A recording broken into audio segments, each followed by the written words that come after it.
Landmines and jellyfish, welcome back to Knives, I guess, and teaching alligators karate should be illegal. So this is one of those situations where it's both a curse and a blessing to be a knife guy. And you know what happens when somebody you know brings you a knife that they're excited about, but it's got some pretty severe problems. You're like, I don't want to bash this thing, but I have to fix it. And the blessing part is, you can. You know what you got to do. This is one of those cases. A coworker brings me this guy, and it's got the Harley-Davidson logo on it. You got, I'm assuming, stainless steel scales on it, and wow, safety's on. It's an automatic, and one of the biggest problems is, don't know if you can hear that, there's an ungodly amount of blade wiggle, and the scales are all loose. Now, this thing was very, very dull, so I took it to the Worksharp Precision Adjust, and I put a nice mirror polish on the edge, and I sharpened it at 20 degrees. So this thing cuts now. But what I'm working on right now is I'm just fixing this thing up and, you know, tightening up the action on this. So there's no more blade wiggle.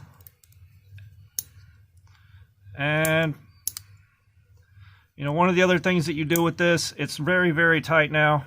And we're just going to put a couple of drops of Hops number 9 that I'm using for pivot lube.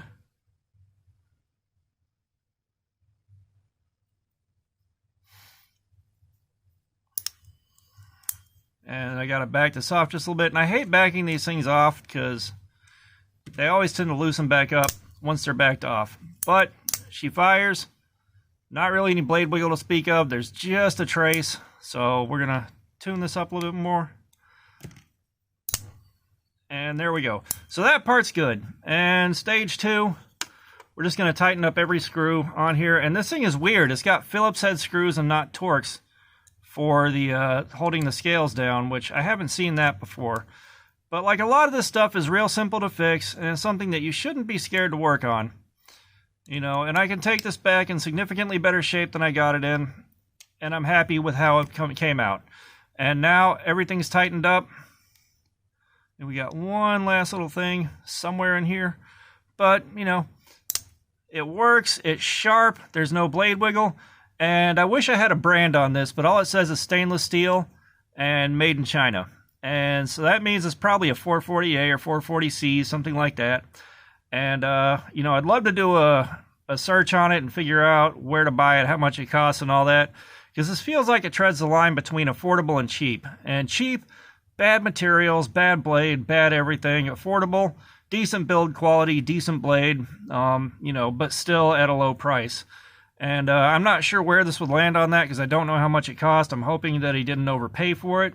But got it straightened out. This thing is tight. It's running smooth. Everything on it's good. But, like I said, don't be scared of working on your stuff. That being said, if you made it this far into this boring video, thank you so much. Please sub. We're trying to hit 1,000, and y'all have a nice day.